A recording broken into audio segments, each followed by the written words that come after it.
अलगूज वाजन भात भलतच झालं याच अलगद आली मनात पहिलीच तरणी ही लाज आता जनानल काळजा मंदी अन हाता मंदी हात आलजी आहा हा हा असंच काहीतरी झालंय आज सनई चौघडेमध्ये।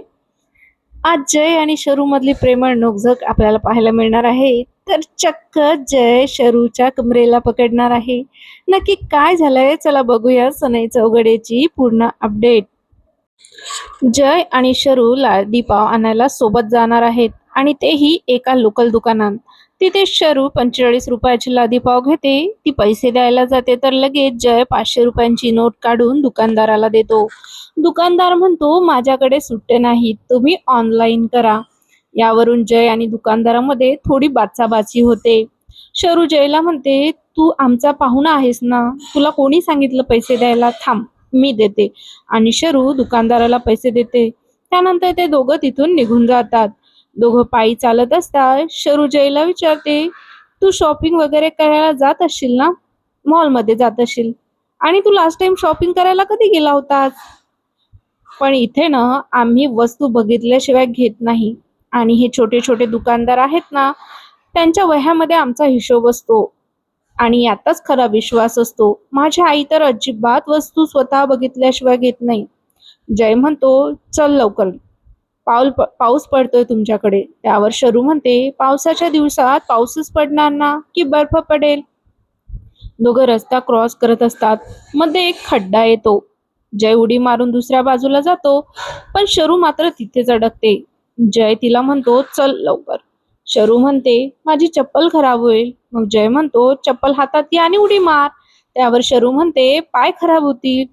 आणि मग जय असं काही करतो ज्याची आपण कल्पनाही केली नसेल।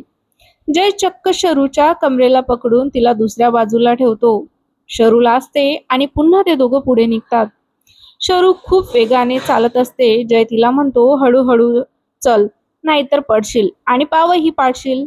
मला भजी पाव खायचे आहेत। त्यावर शरू म्हणते बघितलं नाहीस का मी पावसात कशी फुटबॉल खेळते, पडणार बिडणार नाही मी। त्यावर दोघांमध्ये फुटबॉल मॅच पाहण्यावरून चर्चा होते। शरू म्हणते मला ऑफिसला यायला थोडा लेट होईल, मी फुटबॉल मॅच बघणार आहे, तर किरकिर करू नकोस, लेट झालं तर ठीक आहे? त्यावर जय म्हणतो ठीक आहे। इकडे घरी सगळे जमलेले असतात। तेजू, गौतम आणि आजी आसावरीसाठी गिफ्ट आणतात।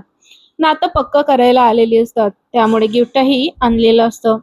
आजी तेजूला म्हणते तू हे गिफ्ट आसावरीला दे। त्यावर तेजू म्हणते साक्षी तू हे गिफ्ट तुझ्या होणाऱ्या वहिनीला दे। साक्षी ते गिफ्ट आसावरीला देते आणि म्हणते हे आजी आसावरीला म्हणते हे आपल्या खानोलकर घराण्याचा ऐवज आहे आणि आजपासून हा तुझा आहे।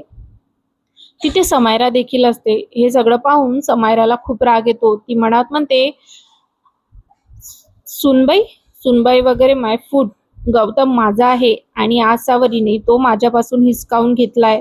आता मी माझ्या गौतम परत आसावरीकडून हिरावून घेणार, बघच तुम्ही आता काय करते। आता समायरा नक्की काय करणार हे पाहणं खूपच इंटरेस्टिंग असणार आहे। चला तर मग भेटूया सनई चौघडेच्या नेक्स्ट एपिसोडमध्ये। व्हिडिओ आवडला असेल तर चॅनलला सबस्क्राईब जरूर करा आणि व्हिडिओला लाईक करा।